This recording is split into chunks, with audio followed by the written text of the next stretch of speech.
I'm good. I'm good. Firstly, thanks for doing this, Kane. This means a lot, especially that what's happening throughout the world, Kane, because the population here in Bangladesh is huge, and we, as a country size, we are not big enough, but we have a huge population. So the challenges we are facing at the moment is, and our government is facing, because uh, we have a daily earner. There are a lot of poor people who earns daily. Mm. So if you put the country in complete lockdown, the poor people will struggle for the with the food. Yeah. So what the government is trying to do is slowly trying to open some sector of businesses, so that at least the poor can earn and at least they can survive. Because if you don't do this kind of thing, then Mm. there will be lot more cases, less cases through corona, and then a lot more through That's right. Yeah. hunger. Yeah. So yeah, the situation is not great, as you know, but Yeah. I'm happy that New Shame. Zealand is doing well. Yeah. Anyway, Yeah. so Thanks for that. uh, Ken, I've told you this over the phone. The reason I do this is just to keep people happy for an hour or so. At least they can see us and share. We can share our stories.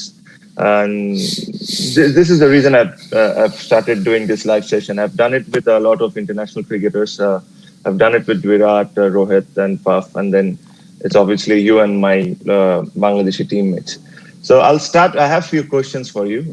It's nothing serious, all about cricketing stuff, and then we'll get started with it. The first question to you is, Kane, is Brandon McCullum left a legacy in New Zealand team. He was a fantastic captain, and then you have to took over. It's a similar situation with me and Mash, where Mash has done really well as a captain, and then I just got appointed now. So what are the challenges you faced when you first took over as a captain? This is what I wanted to know. Yeah.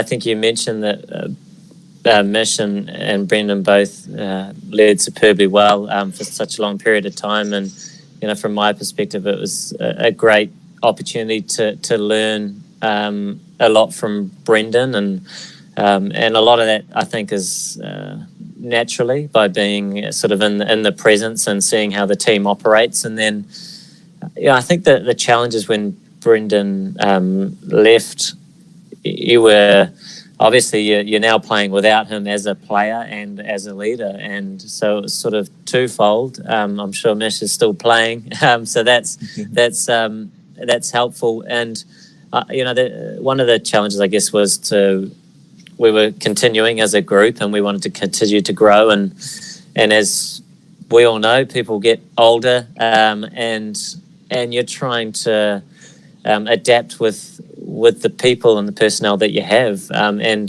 there's just always change, and sort of embracing that change.